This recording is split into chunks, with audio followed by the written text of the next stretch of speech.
eti afema hundie ntia na ni kwan se John Mahama ede ne kwasia kokase Chief Justice ede ni kuna tu kwan wadi Ghana sika enti o yeden o crucify no the autocratic abusuya Twene Jonas ono nso ababe fire eye Mr. Dollar Manya abusuya ano eye den na Twene Jonas adi nkomo akansem Twene Jonas chiremu a John Dramani Mahama so pese obu na mamu e wa asundwie mu dia ene oni kan fire Sammy Gyamfi hard one because Sammy Gyamfi dio oyeye no antwani wati ase Twene Jonas ababe kasa abusuya ha GH Kwabi Media so message so be subscribe na wa share like sani afofro nso ebenya bi ati abusuya se ye ba Sammy Gyamfi sika ya ode koche ye mama part de pa abusuya ano eyede se Sammy Gyamfi etumi ka kire ye se agrada ye obi a ohia sika dia ene se opese odidi Ghana for atemu because agrada wo hwe dwumadi a wadi wo Ghana ene ensem a wo kan ye wo Ghana ene nipa no personality sesi ankasa no krampon utumi hu se nipa no owo bi but wasan so at times sika twitwi die we mo say mo pese ye sika ye cedis no ekoslo na dollars no so eba from but mo na ma sisa sika na gumu kamu ena mo che to the sense is ya mo ba power enti dia mo pe na mo be abusuya Twene Jonas afaya eye Sammy Gyamfi a uti abehu say yes na Mahama nso ne dia ba mu kakra say utumi echi eye Chief Justice say was suspending no abusuya yentie de Twene Jonas okay Sammy Gyamfi na nkasa chiremu a mama part obi a ohia sika yes in need na yebisa ye hu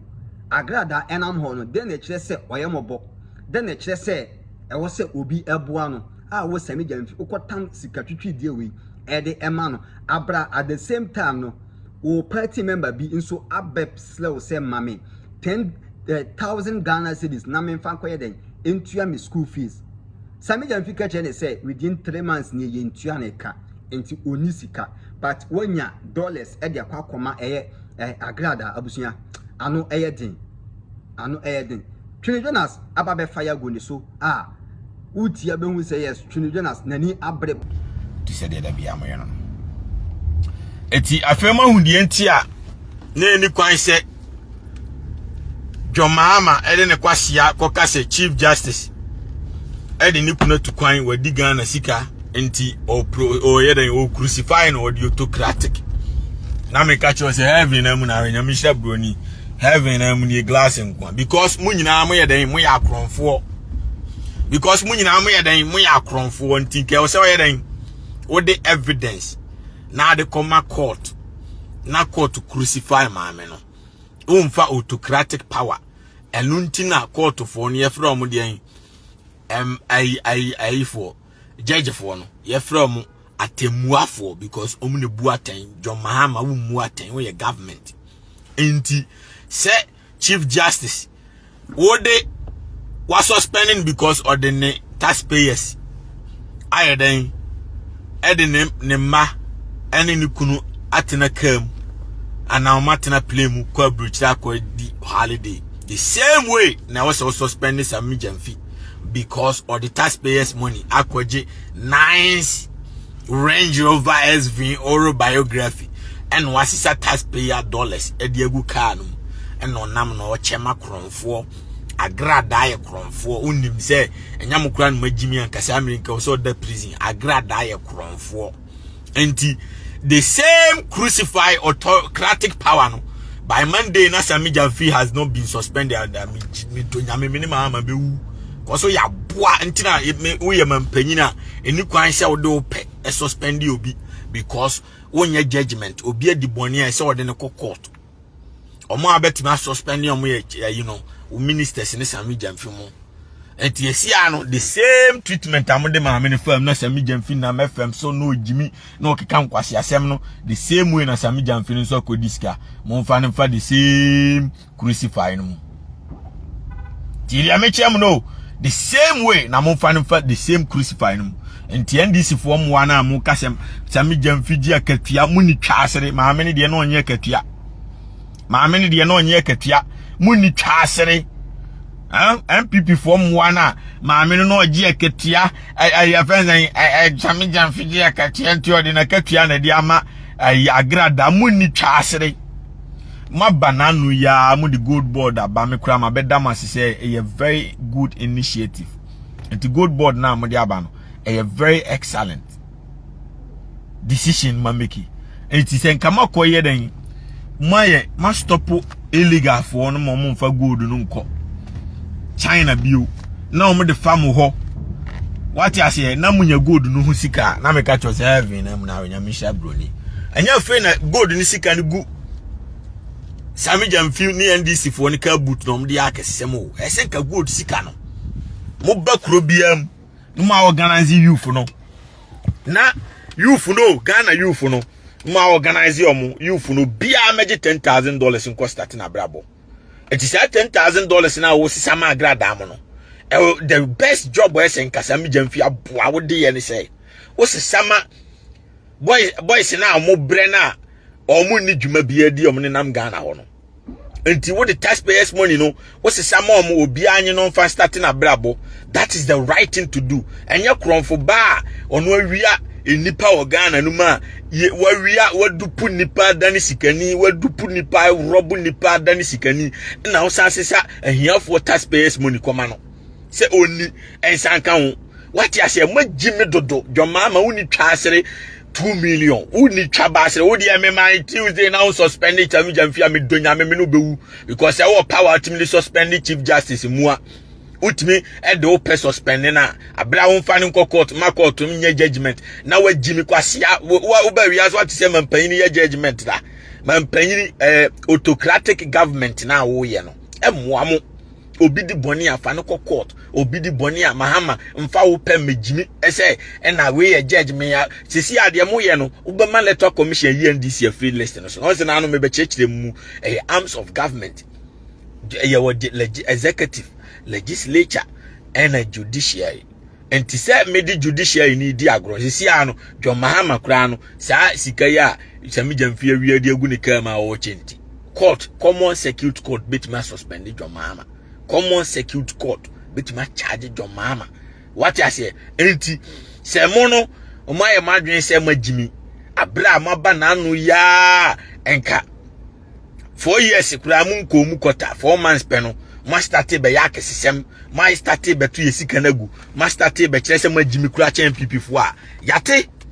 ma start be kire se magimi chen MPP fo a yate enti wanya sika ade na stop say sika we nkafa koma youth no bia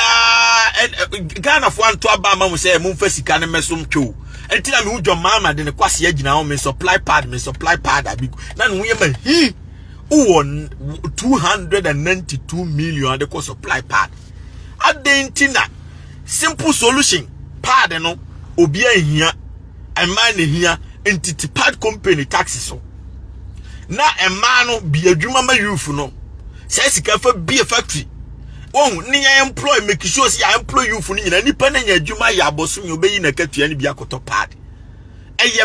the most wise decision ever but mo selfish yem kokum nipa ye fa pad nche omutwem na omutwem pronti mo selfish decision ti da bi chinchinia say mo supply pad man enkofo ma no mo de ko she omutwem ma mpanyin be na o wiase a odwene akora ho a obedwene ne twempo ho mi hu bi da Eji se John Mahama boy nko Mr. Padman aka Dum so John Mahama kwase nko a ena dwene e ma atwe ho mi hu bida mampanyini bia a odwene se enkura ko school a ombenya akonwa papa so atena enkura ko school a ombenya buku papa e de asua ade enkura ko school a syllabus no yebenya proper courses bu school mu a yebe kire amomanya sam type of skills be school now they should be able to use that skills to be able to work for themselves without depending on nobody. That is what a mampanyini think about. Mampanyini really obi batwa ho ade se ode yewudini mampanyini enwene obi batwa ho de se oyewudini enti se John Mahama fa ne kwase an suspend Sami Jamfi a on free Chief Justice no me na adwuma because the same job na mu nyina amaye Chief Justice we sika oni akofo no me akronfo Sami Jamfia we sika ono se yakronfo taxpayers money unkoyi $10,000 emfa nche obi kwasia o Sami Jamfia ye adwuma na wo ye no eje akatua 100 years kura untimi save $10,000 odwan unya sika no wen eye gold sika no amudi be bia adwuma no na wo kwasia bema ko Jimmy Akufo Addo mo ya akronfo ba omiam ya akronfo no mo kura de mo ya akronfo che mo wo Sami Jamfia wo fi wo kankan Jimmyfo uti se kruaba be matantan woni nam Ghana ho how many years in here 8 years 16 years untimi nche Ghana cedis once I 1 million kura o kamera mda me donyame enra ya ekukuru post so awa wasise sika no e de che dollars eguka mu fua na wo che wo ya boa Sami Jamfia wo Jimmy amebo pam ya ba po wo anu abusiafo asio do mama no ntimi nkasa me omusuro me omo Jimmy ko bo pa se Kevin Taylor aboa no form meto amanem no ready na me fanye omo me bo mo back to back student amu wie school nyina mo meji sika we student amu wie university nyina mo meji sika we mfa nko start madwuma university graduate kura enkanya nsa wom dan se obesisa sika na koma kronfo a ono adupu nipa nyam kura na magimi ankesa agradada prison enti wenya mo first and last amude mo kwasia ebe kwa kwasisa ya dollars na kwache bio enti me madwo mama up to Tuesday on suspended your friends like Sami Jamfia uncle Fred Chief Justice no man adwuma because o ya boa obi ya kronfo no suspending na obi su ya kronfo suspending no what just says MPP ni ya kronfo ani ti no suspending na wonso NDC ni ya kronfo a so suspending no na e draw na fe politician bia nim se wo wies capable do mama be suspend o but when timi an suspend Sami Jamfia na say enkwasea selfish decision na make here on Chief Justice. Yes, suspending Chief Justice because of a criminal or a kronfo. Sami Jamfia did that same bone no. Yentimi suspending na enkwasea mamuo. Enti wenya mo first and last NDC for no man wey nam kosi Jimmy amebo pa mo bi abepomo we batwoman fo amu afiamfiam di Sami Jamfia chi na omo mani ahoden bia o metumi ama boys na akom di omo no omo te da me ho na omo no me dada omo mo beto abama amu na mo di sika ne che akronfo mo we sika ne bi no metumi ama omo sika na omo ababe attack mo ya bepomo ma ama kura no information areche me say ofie o bare bamboy omo passion no boys ne passion no because of Jimmy same way what promises oba bebo nipa oba ya de onu ye abokro no anya sika ni bi no na onkura asise sika na Ghana ni na obre no onkura na jan ho asise sika na koma kwase mpanyi na onu aya azanya sika ni bi na Jimmy same way mo nsu anya nsa information amanya no mo pe body bamboy Jomama fi mo pe dijato so your mama ne ehunti asisa Ghana police ni soja nyina koguo ne kwase bizane se bokofo emoa no ekum nipa no ultimate soja fo koguo se yehwe awudifo ne namboko no dabi ba ne selfish reason ni fie de ote se omo baba be boys ni DJ betum no odi America so Ghana soja fo nyina kogu ni fie so omo mo ni fie ni ntabo dan na wo abore bamboy no ho omo mo ho ban kwase afo mo kase ye begina magimion mo fiafia na Mother's Day tibiri achamo cool eye Sami Jamfia ni twaba se de ko se anaju boja Sami Jamfia kwase yampanyin Sami Jamfia aboaba Sami Jamfia kwase abiba enti sei na obetna ho Chief Justice wo ye kronfo media me innocent uni twa se de sa wa Jimmy kura chen no wo dollars wo de che abra na anu ya ye nyina egu Ghana Akufo Addo mo time na mo ne namfom mo afiafin mo Johnson NDC for mo afiafin mo namfom mo ba ka sika kura mo nya bi fa drop mo fro trotro ene mo ti SUV I Range Rover SV autobiography $200,000 to $300,000 ka Sami Jamfia we ye adwuma 40 years enya krono sika na dia toka na we ye adwuma 40 years unya $200,000 to $300,000 nkotoka unya sika no we wasia enti se mu Jimmy se ya me de mbeko position nice one am masua nyansa ye nkoto abama mo na the same Jimmy Akufo Addo mu Jimmy ya ye mpe omo no eno na mo be ye ne mo Modi ya kra de akofo ado de no sese gusisi ada pa mu da mu wo de kronfo atayi enwa tam $10,000 pu anaje atayi no woye kronfo a wonu adupum nipa from kronfo atu asore atayi agrada kwasiaba ne hu fi ne twa hu nsuo ne hu nyenyenyan kwasiaba agrada una wasa so yi sika de ama agrada baifo bawi Chami Jemfi, a branch uni ni Chabasir Kose Buja, uni Chasre, and Mother's Day uni on deserve as a mother, on deserve mother, or Quasiaba. So I was said in a baby as Chami Jemfi Quasia NDC MPP for I was no fool. IS flat is a media, no free flat, and they were full adwa, Quasia, and they were full adwa. Now I'm so we wood, and now we a pregnant woman.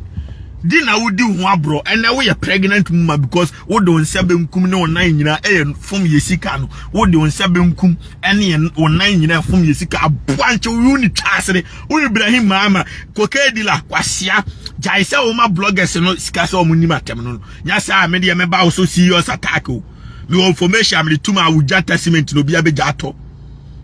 Nti Jimmy say mabopa obi ntwantro emfa na me no enya Jimmy ni Jimmy ameno emkra in the first place kra mo di Jimmy ko bo Kevin Taylor aboa na pass o medi matem no na me ntemase o kire say me no obi ameto aba ma me o me hia vote na me no me nko studio no makoje airtime na radio bi se mayi na free so the almighty no aha na no platform Sami Jamfi kwa no disika yi ekwa children's home no de ma children kra ni na saje uwie why fa ko start wa brabo we woni no se awu afiri ase esika me de ma we make sure say won kodane kromfo fa start bibi se fine milk na be start aton a sa no ekoye ya ka me ba be bona ba so Twini Jonas I swear to God ti dia me chono mo finance minister your friend saying ato forcing $1 the nene the bia even though say your mama Jimmy ontimenche boku ni aboa waku police ni more than 2 months oye kwasia watimi ontimenche boku ni criminal no and so but ato forcing me be born na ba so say ba omia ne your friend saying kino frata nko sunya nimdia won ho because ato forcing is forcing. Ato is really forcing. Watch dollar no. He's doing marvelous work. Even though some people for the propaganda namu. Oh, dollar no. Trump na I make a decision and a dollar no. Omobwa. The man is working. Until ade namu amaka nsumu nyansa namu die Jimmy ukocha agrada sika. Echrese. Unwini Ghana ni ho. Nipa na wia Ghana fo saa ama kufu ade ya kromfo 2020 no enti mu amaba no eni kwa asem de kromfo ya adamfo da e wo se mu kura kromfo ya mu animi enti moment ya kromfo beba beda ni madofo no na se mu sumu ya kromfo. Do you understand what I'm saying? Ese kromfo a wo ya agrada wo ya mu animi. But the moment ya sa kromfo ba agrada no ebeba be ya madofo mo ye na doye e wo kameram you feel proud and comfortable wasting taxpayers money e ya doye e ma criminal no e chese wo ye kromfo kire wo yonko na me kire wo suban na nu ya mu di gold board aba me boma baso se be boa I China ni be tu gold no de kodi krom Ghana ni ye illegal mining ti say illegal mining Ibrahim Mahama se si an excavator ni eni ni bulldozer ni de sensuo yi what you say any chairman we kra my friends say my money din chairman na ye say o sensuo ba bia ni din no NDC chairman we kra friends say your friend no chairman chairman kutu wo ye galamse din ni wono de wa Jimmy che nipa bia me hu satani ni yo ya boche nipa bi on ye ka kwan fifio ka kwan ni nie no obetu amena no ba bia ni saa na say anaba bia ni kuro no ohininim amuso ukoka NDC for no bebo pam ye bekum anya sanzo e beba bechiwa betum dwo mama uni twasere uka se oba be stop galamse ana se uka se oba o chairman for na ebe galamse wa chairman chemutane maro chairman kutu se me donyame se onim na se galamse na watu oka akwa ho ba bia ni wa mekata so a me Twini Jonas mebo pam ba bia ni baabi ani fo na o ma be chem baabi o te mebo pa ma obi abayi na nadwo aku no me na me ka kire no se me ka kire no se wanya dan wan kata galamsey no so atwene Jonas mebo pam obi abeyi na be kunu se dwoma ma na jimi a enche se mu nyina mu take advantage inipa bonifo se ensuo ya beji kuro di ahye mo nsa 3 days 1 year kra ma yo mwashe de di abura se bibia muni twa sere ko sa na duboja me ka kire wo hey warm up is not for any party bia we Jimmy na me dey top there's no favoritism and until I would kwasi abo pa by a mistake because what Jimmy me real the truth is powerful and to pray says Ibrahim manam mukon kan kire boys ni so mu won follow no munka enwe nko ba bia o because warm up no me pay followers the truth is penetrating and the NDC ni ne won hihye no ba betie no kure sa na MPP ni ne won hihye no ba betie no kure warm up cut across everywhere and anywhere because yensu ye nipa ye nya mwa ye tena se say ye kuro na daachi ye de hwan kuro akoye ni kuro Trump buy unim nipa dodo a wasese omako mu Africa because we ye den free ni krom anya me am weska musromi a me twi BMW M division M powerhouse what do you say mama chanchiro abontini isn't this beautiful I'm enjoying being rich me BMW ni we special blue a reactor now bright to come out. Of course, you know where we are. We are in the gray area of New York City, baby. My BMW, we're X-Drive, high quality. We're laser lighting system, high quality. M division, M badge in the board, M powerhouse. I'm enjoying being rich. Of course, you know what it is. We are in the gray area of New York City, baby. I feel I'm a code in, I'm a buyer, and I'm a DDV. Na me se ma nyina mo so kakra no magime no do so jami jamfi woni chase ne hu fi wanu nsuo kwase abema joma maka ko ina di hu fi kwase chief justice anka jimi wabegina ho ye ba yi chief justice adi o ade yan wa wi asika sami jamfi nso ko wi asika sami jamfi di an ye clear in camera chief justice no bi ani wo mo ana mo se wa wi asika mwana msi wa wiesika ena joma ma obi adi ananse ase onye judge ntu ntimi judge obi but by force wa judge Mr. Padman or judge ka ho a judge se chinchina ma suspend nya joma ma na ekwase mpo anka minim krobi a mampanyini etimi so ebe interview judge wo ye neutral wo nya politician enti politician timi suspend wo ntu di boni a wo yonko judge na etwa damage sa na tie oba bia. That is the reason why we call it democracy. A movement mampanyini si wa suspend judge na autocratic democracy ni kire say obi di boni no matter what ese ani ko record na court to yeren jeden boni ya nipa na di no ni ya ready a kire no asimasi wo kodi boni sei ani sei so wo ye guilty ana wo nya guilty na kwa du buawa na nsana judge no atwa damage say adase yen suspend wo ni mfa nko share fiase ana say you know cases are the buy ni atoagu because any valid nti a movement mampanyini ebe sori say me metumi atwa damage no e say there's no law in the country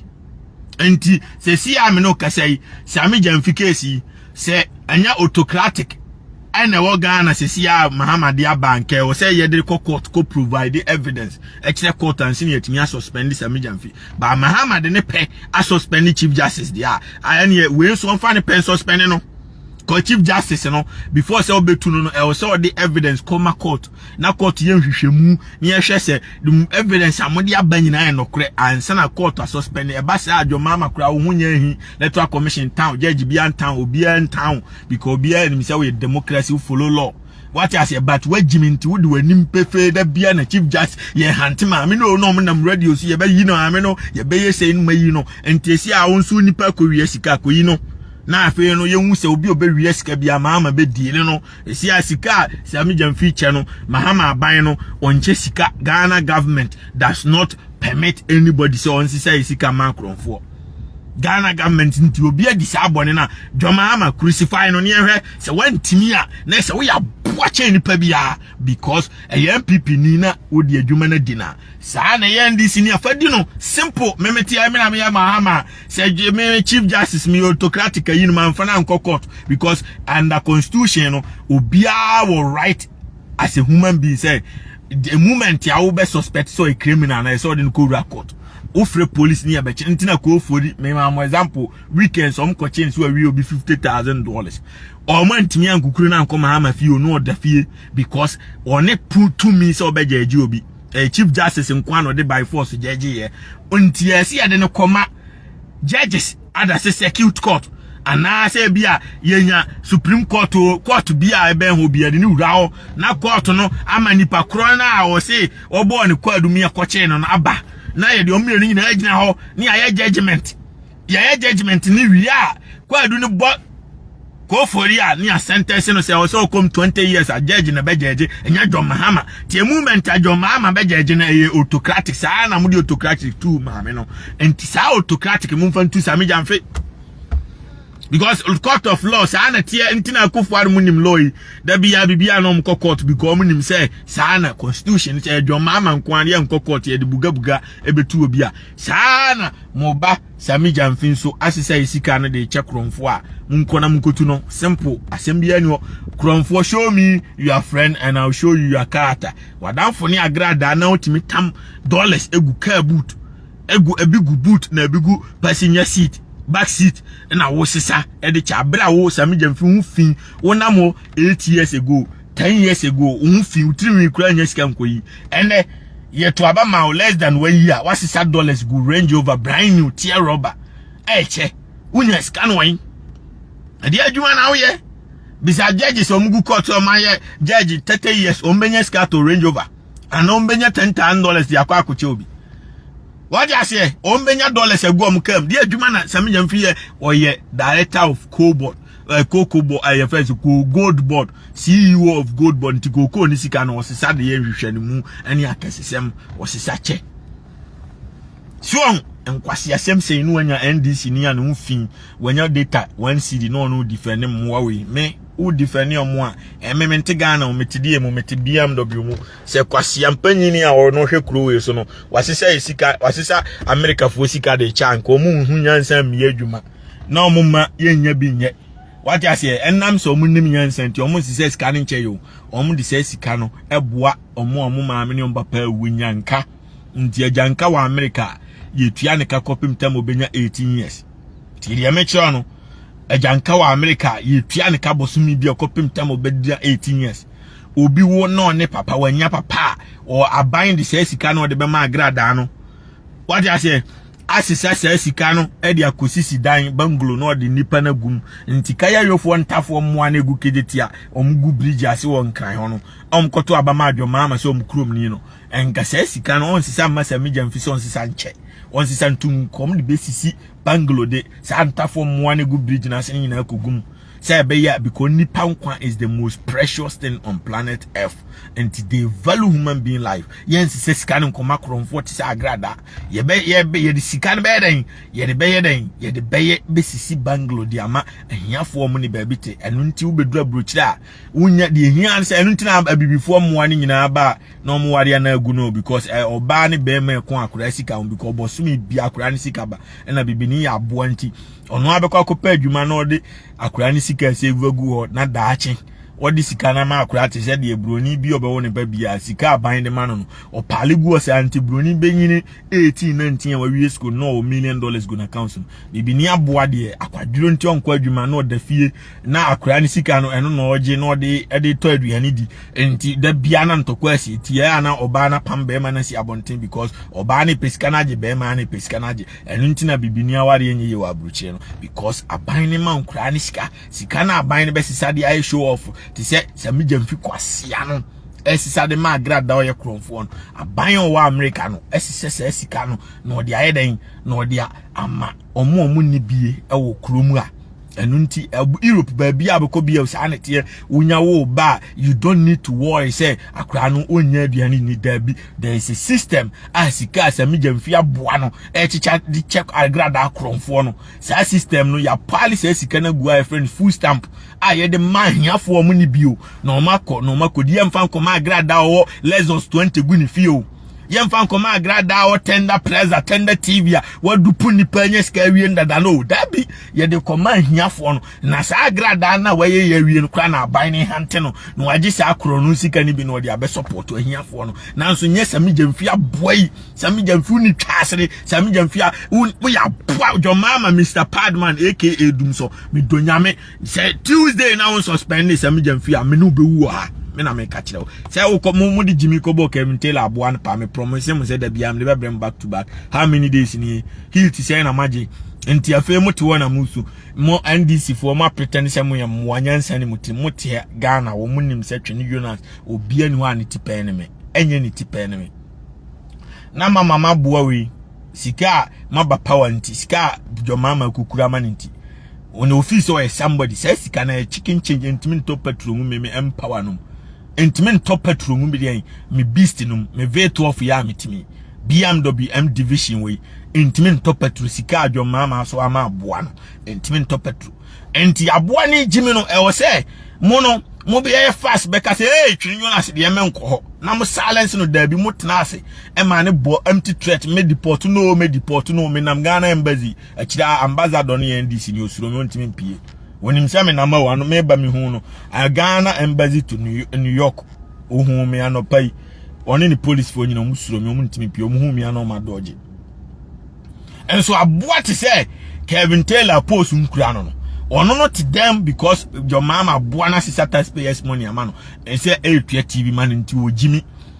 no obo empty threat e say mo cost up no say Twene Jonas de da bi obewie ye enti yesrew the almighty the men ko kana sem da bi na motena asem ani Jimmy ya ene me strike na fe na moto oh Twene Jonas don't make sense no more Twene Jonas don't make mu hu hwe obi amaha no me o me win match oye dem defeat you me fayama kopim tama mo beye adwuma ni because ye dem ba say de enkwasiafo bi ye no mo mra na me korete mo NDC fo no de oni minyansa ya to force wo concentrate ye na adwuma enu ntina na mpese dwoma ma Chief Justice sem evidence awo no fa koma judge fo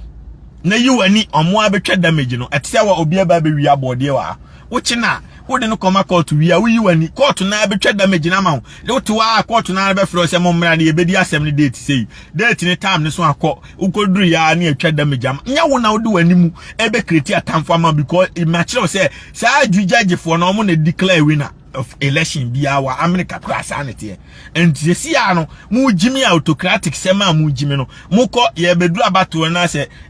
electoral commission say wa NDC wa suspend NDC because NDC unqualified NDC ni list so sa no ni stack with MPP for mu ya na sesen ma Jimmy asemwa mampanyini judge asem nya wasem ni say soldier for mu hunt nipa bone for mu kum nipa simple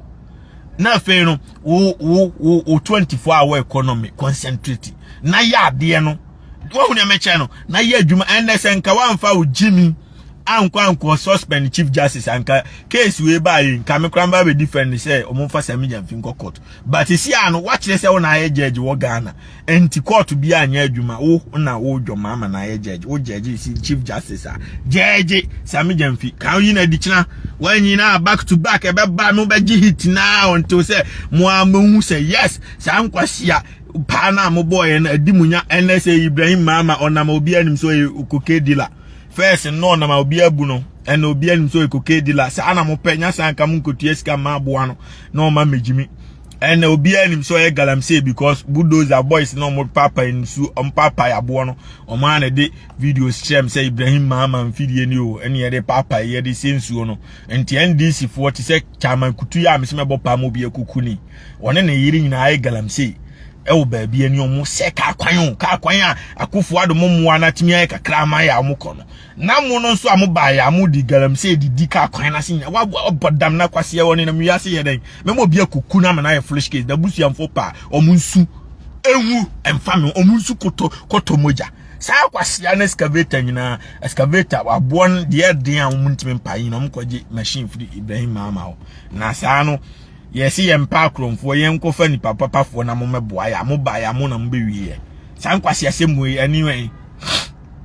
sankwase asemu anyway enti wo NDC ni aboa se o defend se Jimmy semu ya or your cramine because mom now with you NDC no. Sammy Jamfin Kukru $10,000 a mile. But no kwasiano who defend ne wakoto data credit defend Sammy Jamfin kwasia same way away. When you buana yade. When you buana yade. Your mama wouldn't charge the course boja. Your mama kwasi ampanyi ni set up na judgment wo wakura to force in judgment to ya. Na set saying mumu judgment forget to pad sem sa sika de be pad no. Enye Ibrahim mama wudi sema mu kache am sem de mkrane kwaji sika duro pam ni ampa. Nka mo nwene pad ho because me tie say me nwene school for ho a pad sem mama dream. Nyamo che pad yom be ka kire me kura nka minima de kura friend pad me tigana o de minima ne say ai pad ye de bo game anse na mo be kire mu say say ma wa de bi om de tare o man de na ne friend pad enyam na mo cha nka minima de kro so enti